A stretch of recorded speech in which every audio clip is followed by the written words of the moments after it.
أشهد أن لا إله إلا الله وأشهد أن محمدا رسول الله اللهم انفعنا بما علمتنا وعلمنا ما ينفعنا وزدنا علما رب اشرح لي صدري ويسر لي أمري واحلل عقدة من لساني يفقهوا قولي أما بعد insyaallah pada malam hari ini kita melanjutkan kajian sunnah dari kitab Bulughul Maram, yaitu kita mulai dari hadis 1543 an Mu'adz bin Jabal qala Rasulullah sallallahu alaihi wasallam man ayyara akhahu bi dhanbin lam yamut hatta ya'malahu akhrajahu Tirmidzi wa hasanahu wa sanaduhu munqati'. Artinya dari Mu'adz bin Jabal, Rasulullah SAW bersabda, siapa yang ayyar itu mencela, mencacat, akhahu yaitu saudaranya, maksudnya saudara muslim, bidanbin dengan suatu dosa yang diperbuatnya, lam yamut, maka orang yang mencela atau mencacat itu tidak mati hatta ya'malahu, sehingga dia melakukan perkara yang sama, melakukan dosa yang sama. Hadis diriwayatkan oleh Imam Tirmidzi, yang menurut Imam Tirmidzi adalah hadis hasan. Hasan itu antara sahih dan dhaif. Wa sanaduhu munqati', tapi sanadnya terputus. Sanad terputus itu ada dalam dalam silsilah sanad itu ada orang yang tidak ada yang kosong. Misalnya hadis itu dari sahabat Abu Hurairah. Abu Hurairah meriwayatkan kepada tabi'in, tabi'in meriwayatkan kepada tabi'ut tabi'in, lalu meriwayatkan kepada muridnya yaitu tabi'ut tabi'in, dan muridnya meriwayatkan kepada muridnya.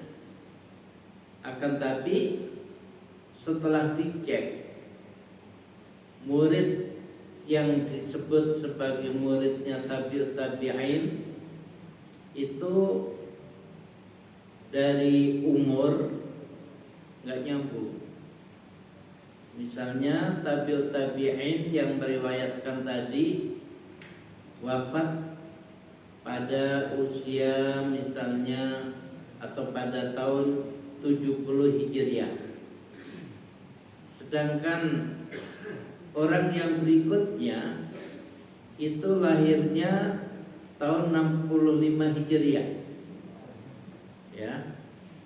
Usianya 5 tahun, enggak mungkin orang usia 5 tahun bisa meriwayatkan hadis dari seseorang yang orang yang jumpai tapi ketika itu dia baru usia 5 tahun, ya nggak mungkin belajar dari orang karena usianya masih kanak-kanak. Ini mungkoti. Ada juga yang sangat jelas mungkotinya. Misalnya yang meriwayatkan itu lahirnya tahun 79, sedangkan tabi'ut tabi'innya wafat tahun 70. Nah, pada waktu wafat ini belum lahir, gimana mengatakan bahwa dia dapat riwayat itu dari gurunya yang faktanya sebelum dia lahir sudah wafat 9 tahun yang lalu. Ini munqati'-nya ada sangat jelas. Nah, jadi hadis munqati' itu termasuk hadis dhaif. Lalu bagaimana isi daripada hadis tadi? Siapa yang mencela seseorang, yaitu seorang saudara muslim dengan dosa yang diperbuatnya, maka dia tidak mati sampai dia mengerjakan dosa yang sama. Bagaimana secara hukum agama? Nah, ini sebenarnya mirip dengan ghibah. Ya, ghibah itu pada umumnya haram, tapi ada ghibah yang dibolehkan. Yang namanya ghibah itu oleh Nabi didefinisikan zikruka akhaka bima yakrahu, yaitu engkau menyebut saudaramu dengan sesuatu yang dia enggak suka. Kalau dia ada di hadapanmu, enggak suka bahwa dia menceritakan perkara itu. Ini namanya ghibah. Nah, ghibah ini ternyata ada yang diizinkan. Itu contohnya adalah ada seorang sahabat minta kepada Nabi dicarikan istri. Lalu Nabi berusaha mencarikan, tapi dia mencoba menceritakan, akan tapi laki-laki ini suka memukul perempuan. Ya. Ini kan aib bahwa seorang laki-laki suka memukul perempuan. Tapi aib itu oleh Nabi diceritakan. Kenapa? Karena ini penting. Kalau ada perempuan yang mau dengan laki-laki itu, dia sudah tahu bahwa laki-laki ini punya sifat jelek, yaitu suka memukul perempuan. Ada hadis lain yang Nabi menceritakan atau Nabi bersabda bahwa orang yang ngutang tapi nggak bayar itu kehormatannya boleh dicederai, artinya boleh dikatakan kepada yang lain, Pak, kalau dia ngutang jangan dikasih. Soalnya sudah ada beberapa orang kasih utangan kepada dia nggak dibayar. Ya, jadi orang ngutang nggak mau mengembalikan pinjamannya.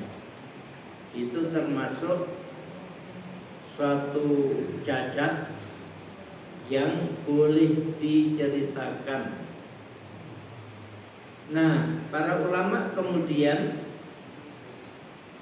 mengambil suatu ketentuan bahwa kita boleh menceritakan aibnya orang apabila aib itu bisa membahayakan masyarakat umum. Maka ditulislah riwayat hidup para perawi hadis. Perawi hadis itu ribuan. Kalau perawi hadis itu terdengar pada tahun tertentu dia pernah minum minuman keras, maka di dalam kitab para perawi hadis diceritakan bahwa dia pernah meminum minuman keras, bahwa dia pernah berdusta, bahwa dia pernah melakukan dosa besar. Nah, itu diceritakan dalam buku Ruwat al-Hadis, para perawi hadis. Kenapa diceritakan? Supaya umat Islam tahu hadis yang diriwayatkan orang itu kira-kira bisa diterima atau tidak. Nah, disinilah maka pada zaman dahulu sudah dimunculkan yang namanya ilmu hadis. Dalam ilmu hadis itu dipersyaratkan orang-orang yang hadisnya bisa dinilai sahih, terutama Imam Bukhari, Imam Muslim, itu persyaratannya sangat ketat. Salah satu yang mereka jadikan syarat adalah adamu khawarim al-muru'ah, bahwa seorang perawi hadis tidak boleh melawan muru'ah. Muru'ah itu kalau di Malaysia namanya marwah ya. Seperti kita adanya marwah Daud. Atau kalau muru'ah dalam bahasa Indonesia itu apa ya? Yang mungkin nilai 4. Contoh daripada muru'ah adalah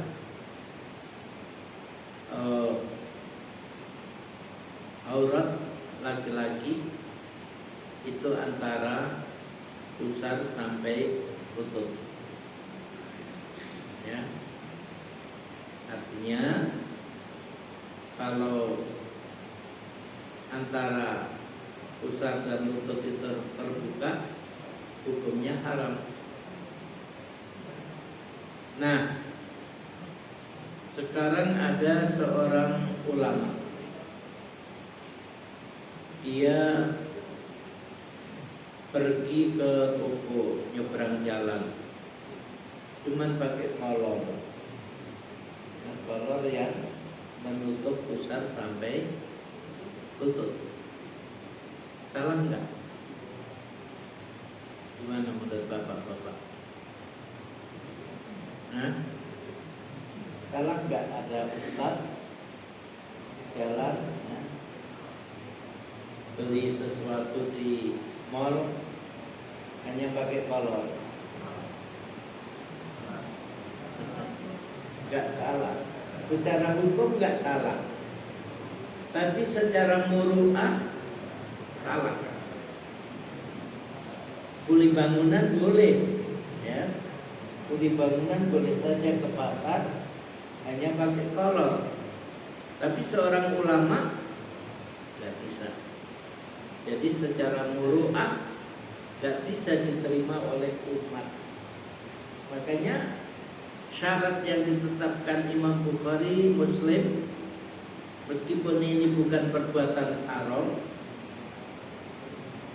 kalau ada ulama hadis hanya pakai kolor, hadisnya dhaif. Nah, makanya hadis riwayat Bukhari Muslim itu paling kuat karena persyaratannya juga sangat ketat. Nah, jadi persoalan mencela seseorang boleh atau tidak ya, karena hadisnya tadi hadis dhaif.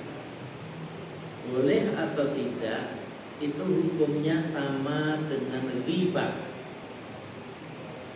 Jadi ghibah itu tergantung pada niatnya apa, tujuannya apa. Kalau tadi misalnya ghibah dalam rangka melindungi wanita, lalu Nabi katakan bahwa si fulan mencari istri tapi dia suka memukul perempuan. Ya, jadi perempuan kalau menikah dengan dia harus siap-siap, paling enggak ya punya ilmu judu. Kalau dipukul bisa mengelak. Kalau perempuan lemah jangan deh ya.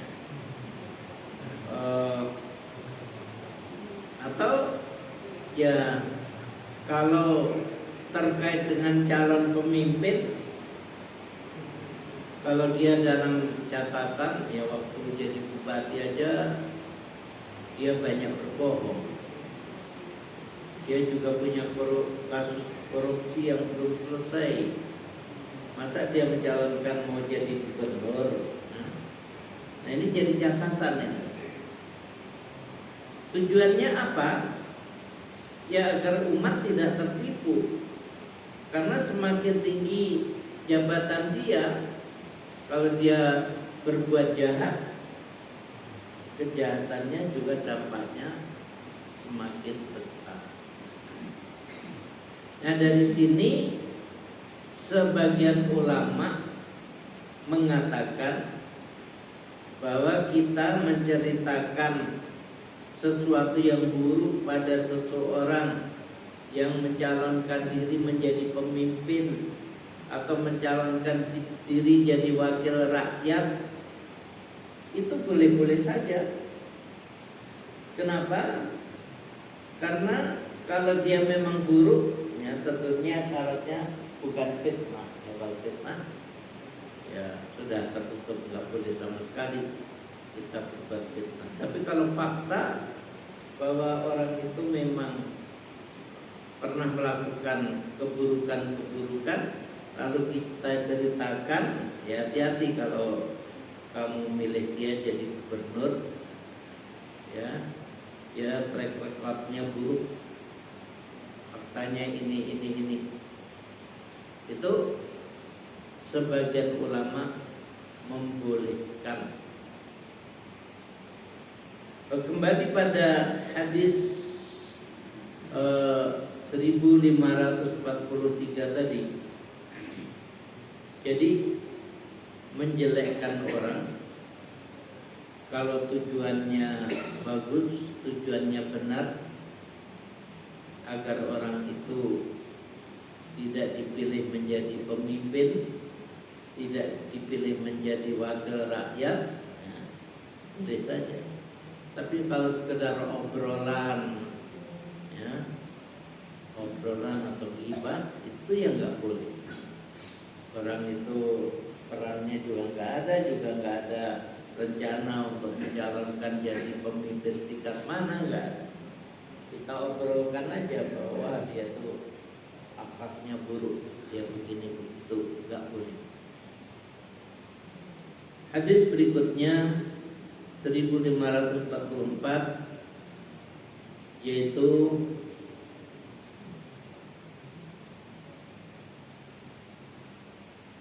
an Bas bin Hakim an abihi an jaddihi, ya, dari Bas bin Hakim dari bapaknya, berarti dari Hakim, dan dari kakeknya. Qala, dia berkata, yang berkata ini kakeknya. Kelihatannya kakeknya ada seorang sahabat. Qala Rasulullah sallallahu alaihi wasallam, Rasulullah bersabda, wailun lilladzi yuhadditsu fayakdzibu li yudhika bil qaum. Wailul lahu thumma wailul lahu, akhrajahu at-thalatha wa isnaduhu qawi. Yang artinya dari Bas bin Hakim, dari bapaknya, dari kakeknya, Rasulullah SAW bersabda, celakalah atau neraka wail untuk orang yang bicara dan berbohong supaya orang-orang tertawa. Wailul lahu, celaka baginya. Tsumma wailul lahu, kemudian celaka baginya. Diriwayatkan oleh Imam yang 3 dan sanadnya kuat. Jadi hadis ini ada hadis yang sahih. Rasulullah SAW mengancam orang yang suka ngarang cerita cerita bohong untuk apa? Supaya orang di sekitarnya tertawa. Ya, misalnya banyak sekali cerita-cerita tentang Gus Dur di alam kubur ketemu malaikat Munkar Nakir terus gini gitu. Itu jelas-jelas bohong ya. Karena coba dari mana salurannya kita bisa tahu keadaan Gus Dur di alam kubur ya. Tapi isinya biasanya memang lucu, jadi bahan tertawaan. Nah, orang yang berbohong apapun supaya orang di sekitarnya tertawa, itu diancam akan masuk neraka wail. Dalam satu tafsir dikatakan bahwa wail itu satu jurang di neraka jahanam. Nauzubillah min dzalik. Wail juga ungkapan umum yang maknanya celaka. Ya. Celaka kamu. Misalnya, itu biasa orang Arab mengatakan ungkapan itu bahwa dia tidak suka dengan apa yang dia katakan, tidak suka dengan apa yang diperbuat, maka dia mengucap wailulak ya, celaka bagi kamu. Inti daripada hadis ini bahwa kita umat Islam dilarang berdusta, meskipun sekedar gurau saja. Gurau ya toh, bikin suasana yang meriah karena orang-orang pada tertawa, ini tidak dibenarkan. Nabi SAW ya kadang-kadang beliau bikin lelucon juga, tapi beliau tidak berbohong. Contoh, beliau bertemu dengan seorang sahabiyah yang sudah tua, ya nenek-nenek. Nabi bersabda, orang seperti kamu ini nggak ada di surga. Maka nenek itu nangis. Ya. Lalu kata Nabi, iya nanti orang-orang yang seperti kamu itu kembali jadi gadis, ya. Kembali muda, nah baru dia tertawa. Tapi Nabi tidak berbohong. Memang di akhirat itu nggak ada orang tua kayak kita yang tua, nggak ada. Yang ada adalah orang-orang yang mungkin usianya sekitar 18, 17 ya. Laki perempuan semuanya muda-muda. Dan tingginya setinggi kakek moyang kita yaitu Adam. Adam itu oleh Nabi dikatakan tingginya 60 hasta. 60 hasta itu 60 kaki. 60 kaki itu sama dengan 27 meter. Masya Allah ya. Jadi Ustadz Ahmad nanti kalau kita ketemu di surga, beliau tingginya berapa kali pohon kelapa ya? 27 meter ya. Istrinya ya kira-kira sekitar itulah. Mungkin lebih, Ustadz Ahmad lebih tinggi 2 meteran kali. Nah itu keadaan di surga yang diceritakan oleh Rasulullah SAW. Ya, jadi dengan kata lain, kita meskipun untuk tertawaan nggak boleh bohong. Ya, kalau kita mau tertawaan ya jujur. Apa yang kita katakan harus benar. Hadis berikutnya, hadis 1545 dari Anas dari Nabi Shallallahu Alaihi Wasallam, kafaratu manit tabtahu antas talfirolahu, bahwa kafarah hukuman untuk orang yang melakukan ghibah, maka dia harus memintakan ampun kepada orang yang kamu jadikan objek ghibah. Rawal Haris bin Abi Usama bi isnadin dhaif. Jadi hadis ini hadis dhaif yang isinya bahwa kafarah, denda, hukuman bagi orang yang melakukan ghibah, kita harus memintakan ampun kepada orang yang kita jadikan objek obrolan dalam ghibah kita. Tapi hadis ini hadis lemah, berarti ketentuan tadi tidak berlaku. Kalau tidak berlaku gimana? Ya kita harus minta maaf. Harus minta maaf kepada orang yang kita jadikan objek ghibah. Karena syarat untuk kita dimaafkan dosa kita itu kalau kita salah kepada Allah, syaratnya ada 3. 1, menyesal. Yang kedua, berhenti dari perbuatan yang salah tersebut.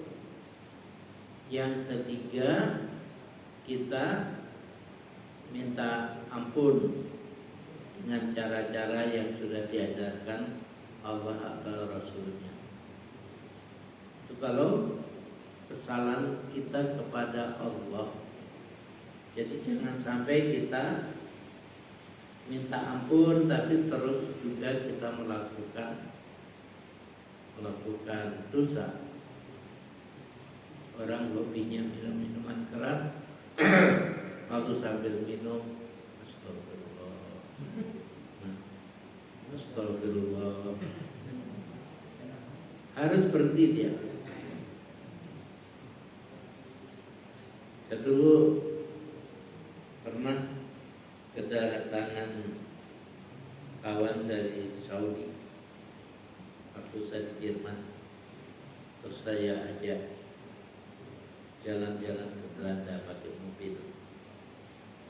Di Belanda mampir ke pom bensin.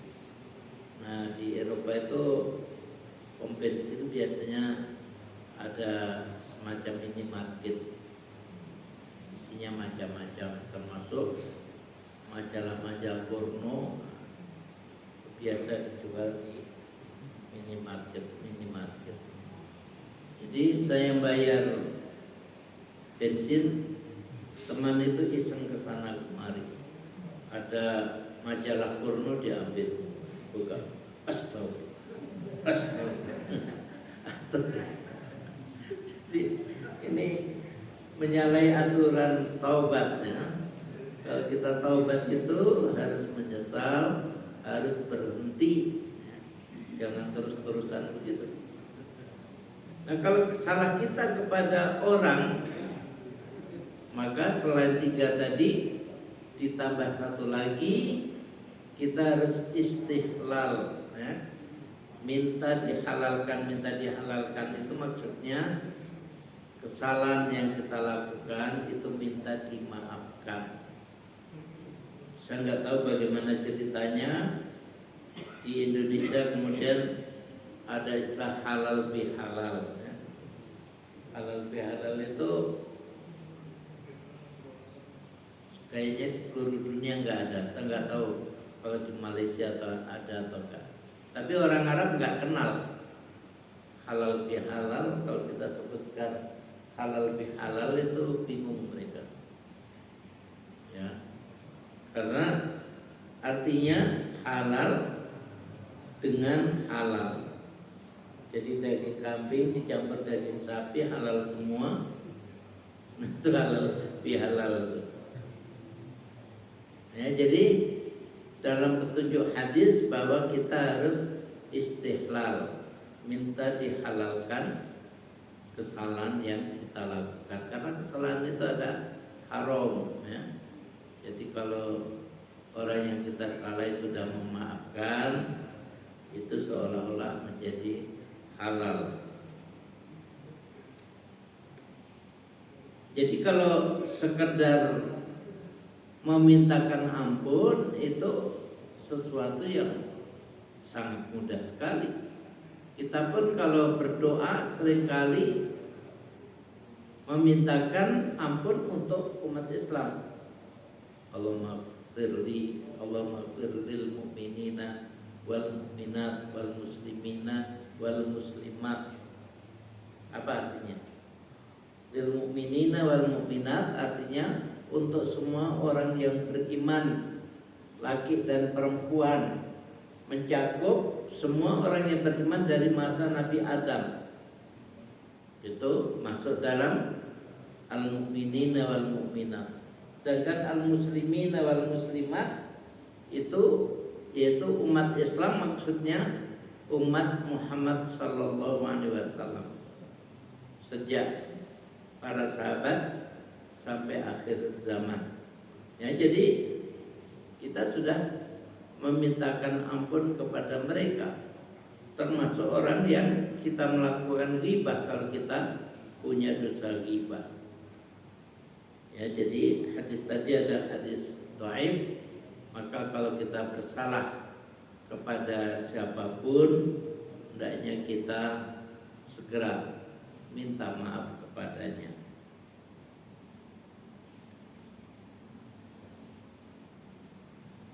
Berapa menit lagi?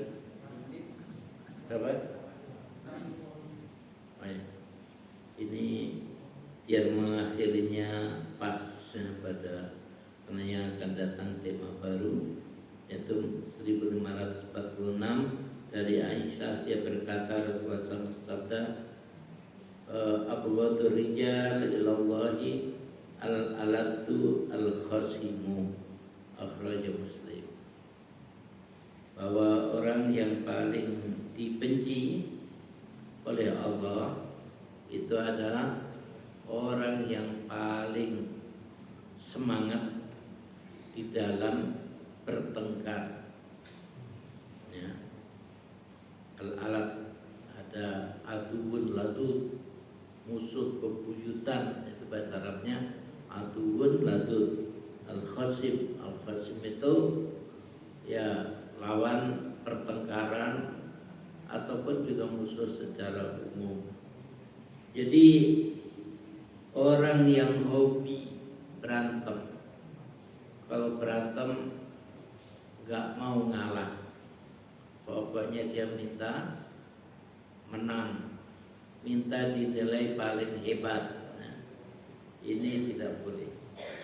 Tapi orang yang beriman itu orang yang di surat Al-Furqan Allah nyatakan, wa ibadur rahmanil ladzina yamshuna 'alal ardi hauna wa idza khatabahumul jahiluna qalu salam.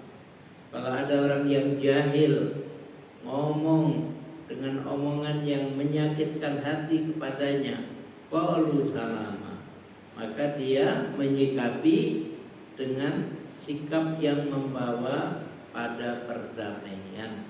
Itulah sifat orang yang beriman, ya. Bukan malah masalah kecil dibesar-besarkan, bukan seperti itu. Ya, baiklah. Barangkali ada pertanyaan, silakan.